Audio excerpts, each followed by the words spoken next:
ಮುಂಗಾರು ಮಾಯ. ಹೌದು, ಕರಾವಳಿಯ ಜೀವನಾಡಿಯಾಗಬೇಕಾಗಿದ್ದಂಥ ಮುಂಗಾರು ಮಳೆ ಈಗ ಉಪಗ್ರಹದ ಕ್ಯಾಮೆರಾಗಳಲ್ಲಿ ನಾಪತ್ತೆಯಾಗಿದೆ. ಜೂನ್ ತಿಂಗಳು ಅರ್ಧ ಮುಗಿಯುತ್ತಾ ಬಂದರೂ ಮಳೆಯ ಸುಳಿವೇ ಇಲ್ಲ.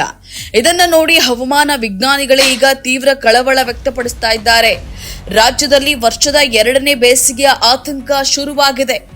ಸಾಮಾನ್ಯವಾಗಿ ಜೂನ್ ಬಂತೆಂದ್ರೆ ದಕ್ಷಿಣ ಕನ್ನಡ, ಉಡುಪಿ, ಕಾಸರಗೋಡು ಜಿಲ್ಲೆಗಳಲ್ಲಿ ಮಳೆ ಅಬ್ಬರಿಸಬೇಕಿತ್ತು. ಆದರೆ ಕಳೆದ 3-4 ದಿನಗಳಿಂದ ಇಲ್ಲಿ ಮಳೆಯ ದರ್ಶನವೇ ಇಲ್ಲ. ಉರಿ ಬಿಸಿಲು ಮತ್ತು ಅತಿಯಾದ ಸೆಕೆಯಿಂದಾಗಿ ತಾಪಮಾನ 30 ಡಿಗ್ರಿ ಸೆಲ್ಸಿಯಸ್ ದಾಟಿದೆ.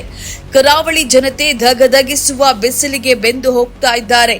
ಇತ್ತ ಮಳೆಯನ್ನೇ ನಂಬಿ ಬದುಕುವಂತ ಕೃಷಿಕರ ಸ್ಥಿತಿ ದೇವರಿಗೆ ಪ್ರೀತಿ. 80%ಕ್ಕಿಂತ ಹೆಚ್ಚು ರೈತರು ಮುಂಗಾರು ನಂಬಿ ಭತ್ತದ ನೇಜಿ ಸಿದ್ಧಪಡಿಸಿ ಇಟ್ಕೊಂಡಿದ್ದಾರೆ. ಇನ್ನು ಕೇವಲ 15 ದಿನಗಳ ಒಳಗಾಗಿ ನಾಟಿ ಮಾಡದಿದ್ರೆ ಕಷ್ಟಪಟ್ಟು ಬೆಳೆಸಿದ ಸಸಿಗಳೆಲ್ಲ ಕಣ್ಣೆದುರು ಒಣಗಿ ಹಾಳಾಗುವ ಭೀತಿ ಎದುರಾಗಿದೆ. ಭೂಮಿ ಹದಗೊಳಿಸಲು ರೈತರು ಆಕಾಶದ ಕಡೆ ಮುಖ ಮಾಡಿ ಕಾಯ್ತಾ ಇದ್ದಾರೆ. ಹವಾಮಾನ ಇಲಾಖೆಯ ಪ್ರಕಾರ ಈ ಬಾರಿ ಎಲ್ ನಿನೋ ವಿದ್ಯಮಾನದ ಪ್ರಭಾವದಿಂದಾಗಿ ಮುಂಗಾರು ಮಾರುತಗಳು ತೀವ್ರ ಮಂದಗತಿಯಲ್ಲಿವೆ. ನೆಲದಲ್ಲಿ ತೇವಾಂಶ ಸಂಪೂರ್ಣ ಕಡಿಮೆಯಾಗ್ತಾ ಇದ್ದು ಜಲಾಶಯಗಳಲ್ಲಿ ನೀರಿನ ಮಟ್ಟ ತಗ್ಗುತ್ತಾ ಇದೆ. ಇದು ಕೇವಲ ಕೃಷಿಗಷ್ಟೇ ಅಲ್ಲ, ಮುಂಬರುವಂತಹ ದಿನಗಳಲ್ಲಿ ಕುಡಿಯುವ ನೀರು ಮತ್ತು ವಿದ್ಯುತ್ ಉತ್ಪಾದನೆಗೂ ಕೂಡ ದೊಡ್ಡ ಕುತ್ತು ತರುವಂತಹ ಮುನ್ಸೂಚನೆಯನ್ನ ನೀಡ್ತಾ ಇದೆ.